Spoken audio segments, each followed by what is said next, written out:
Mu murenge wa Kibirizi mu bice by'icyaro birangwamo cyane ibikorwa by'ubuhinzi n'ubworozi mu karere ka Nyanza, abaturage barerekwa uko imashini zihinga mu mirima ya bamwe. Ni igikorwa cyateguwe n'ingabo z'igihugu mu bizwi nka Amiwiki, aho hazanwa imashini zigashyirwa mu mirima y'abaturage bagahingirwa ku buntu. Iyi ngo ni gahunda igamije kwereka aba baturage ibyiza byo guhingisha imashini ku buryo nabo bakangukira kuzikoresha mu buhinzi bwabo, nk'uko bisobanurwa na Ntazinda Erasme, umuyobozi w'akarere ka Nyanza.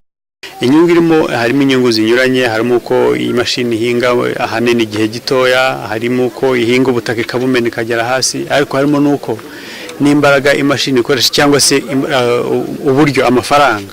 Niyo tuvuga ngo imashini yihinze hegitari hagenda byose hamwe amafaranga 70,000, nyamara abahingisha amaboko n'imbaraga no gukererwa no kutamena ubutaka igakoresha 150. Icyo nicyo twifuza ko abaturage bumva, banabone ko bishoboka ejo bundi nabo bazabikire mu bikorwa babyikorera. Babibonye abaturage baje barikurikira, babone neza uburyo bikora, nibabona umusaruro bazahita bumva neza, nibwo bazabona neza isomo, kuko nibwo isomo rigaragara ukugeranyije ibyo yakoraga n'ibyo ukuyemo kubera ko imashini yaguhingiye.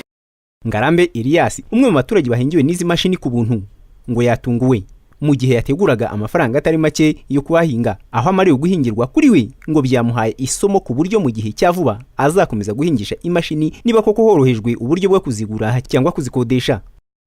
Zahinze ahantu hangana n'imiringoti 3 kandi hakoreshaga amafaranga atari munsi y'ibihumbi nka 40, ariko nabwo abahahinze cyangwa nanjye nahahinga nkazajya kwarangiza bitinze.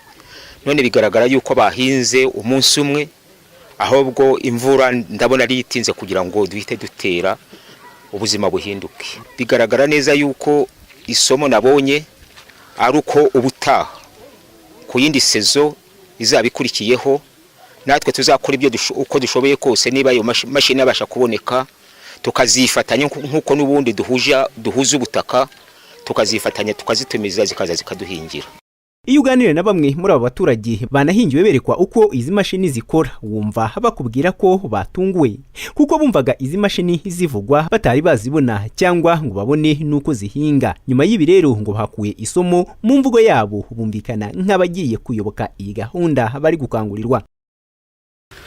Oya, ntazo twabonaga n'ubu byadutunguye. Mbese umusaza yarakoze, ntabwo twari tubizi, ariko tubona ari ikintu bigomba kutumarira kubera yuko baruhuye benshi. Mbese muri make twishimye. Ubutaha natwe twakwiyungura ubwenge, wenda umuntu afite ubushobozi akaba yayihamagaza ikamuhingira. Izi mashini zihinga tugize amahirwe ahubwo turazibonye. Ahantu twari tuzizi numvaga bavuga ngo ziba Kibungo, none ubwo zageze mu karere kacu ubu bukungu bugiye kurushaho gutera imbere. Imashini zo guhinga turifuza ko natwe ubutaha tuzazigura, ubu zari zidukoreyeho. Gahunda yo guhingisha imashini ni gahunda igaragara nk'ishobora gutanga umusaruro ku bahinzi, kuko bahinga vuba bagahinga hanini kandi imyaka ntikure insigane, ndetse bikanabatwara imbaraga nke ubaze mu gaciro k'amafaranga, cyane cyane abarirwa mu myanya n'imibyizi batakazaga iyo bahingishaga amaboko.